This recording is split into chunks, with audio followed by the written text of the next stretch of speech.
सनातन महाकुंभ में जगतगुरु रामभद्राचार्य भी पहुंचे हुए हैं, कुछ कह रहे हैं, उनको सुन लेते हैं। हम सीता जी को बिहार की राज्य देवी का भी बिरुद दिलाएंगे। एक बात और कहूं, क्या है हिंदू? जहां हिंदुओं को दमन किया जाता है,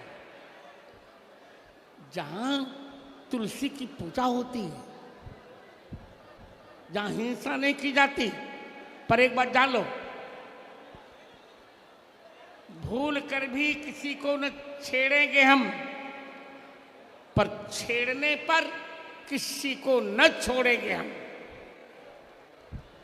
बहुत हो चुका, हमारी सहन सीमाएं टूट गई।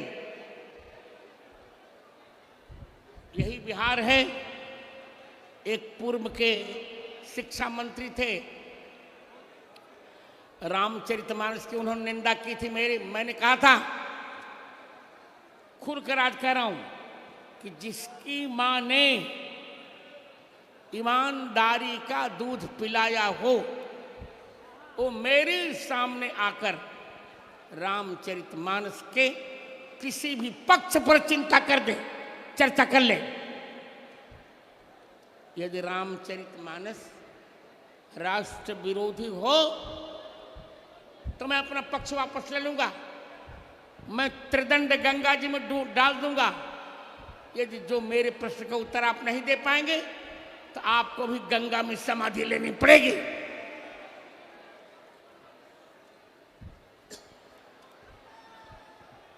मित्रों, ये बिहार क्या है? यहां सीताराम जी बिहार करते हैं।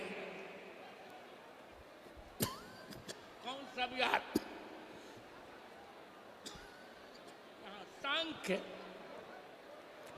सांख्य, योग, वैशेषिक, न्याय, मीमांसा,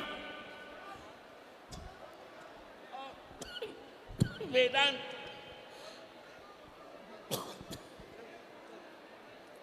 इन छहों दर्शनों की यही व्याख्या हुई। हमें किसी से चिढ़ नहीं है। क्यों मुसलमान से चिढ़ होगी? हम सह अस्तित्व पर विश्वास करते हैं। पर जिसको यहां रहना है वो रघुबर का होकर रहेगा तब तो ठीक है।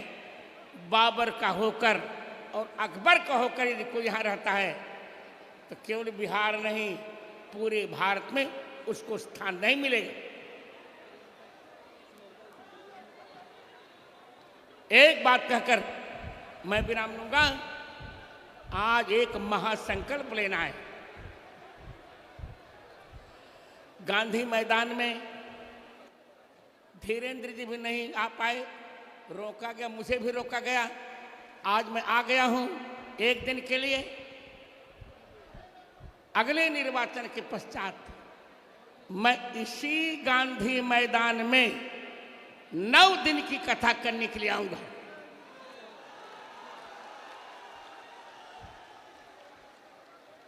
मित्रों, बिहार कोई सामान्य वस्तु नहीं है। बिहार में ही जन्मे राजेंद्र बाबू भारत के प्रथम राष्ट्रपति बने।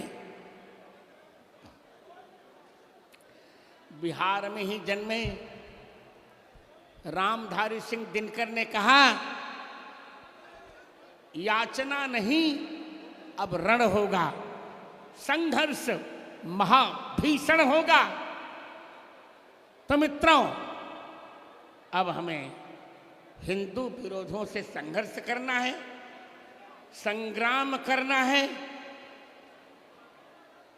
जब तक संघर्ष नहीं होता तब तक उत्कर्ष नहीं होता।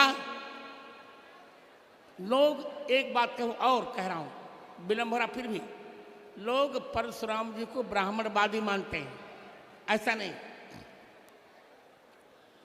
भगवान परशुराम ब्राह्मणवादी नहीं है, ब्राह्मण है पर ब्राह्मणवादी नहीं। वे तो आतंकवाद, जो आतंकवादी हैं उनका दमन करने के लिए भगवान परशुराम का अवतार हुआ था। इसी चलिए हम आतंकवादियों का दमन करेंगे, हिंदुत्व विरोधियों का दमन करेंगे, राष्ट्र विरोधियों का दमन करेंगे, राम विरोधियों का दमन करेंगे। कान खोल कर सुन लो,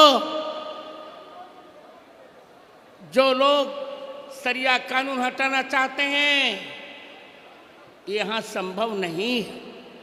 वक्फ बोर्ड अब नहीं हटेगा, ट्रिपल तलाक अब नहीं हटेगा, कश्मीर से 370 की धारा नहीं हटेगी। हम सभी हिंदुत्व के पथ पर चलेंगे। यहां न कोई सवर्ण, यहां न कोई अवर्ण, ये तो नेताओं की देन है। हमारे वेद ने कहीं भी अनुसूचित जाति या अनुसूचित जनजाति नहीं कहा था। जाति के आधार पर जनगणना के पक्ष में मैं नहीं हूं, न यहां न केंद्र में। ये दुर्भाग्य की बात है। एक और आप जातिवाद छोड़ने की बात करते हैं, फिर जातिवाद की चर्चा कैसे? एकमात्र हिंदुत्व की चर्चा करो, सब मंगल हो। जैसे शालग्राम की बटिया चाहे छोटी हो या बड़ी, पर है शालग्राम।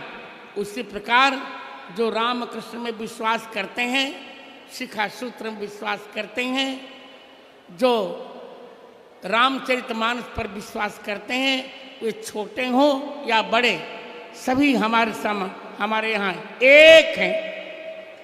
श्री राममय सब जग जानी,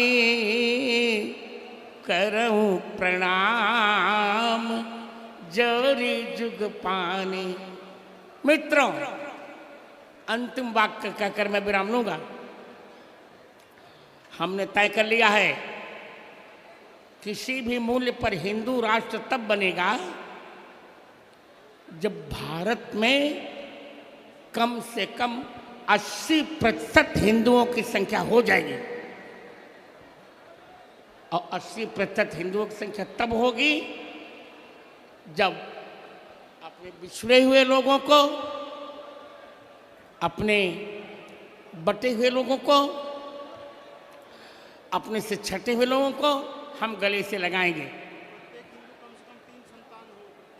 और सनातन महाकुंभ की तस्वीर हम आपको दिखा रहे थे। रामभद्राचार्य जी को सुना आपने, उससे पहले आपने धीरेन्द्र शास्त्री को भी सुना। ज़्यादा जानकारी के साथ हमारे संवाददाता शशि भूषण जुड़ गए। शशि भूषण, खास तौर से जो इलेक्शन विधानसभा का बहुत करीब है ना, उससे जोड़कर इसे देखा जा रहा है। हालांकि बार बार अश्विनी चौबे की तरफ से कहा गया है कि ये जो महाकुंभ का आयोजन किया गया है, ये निजी है।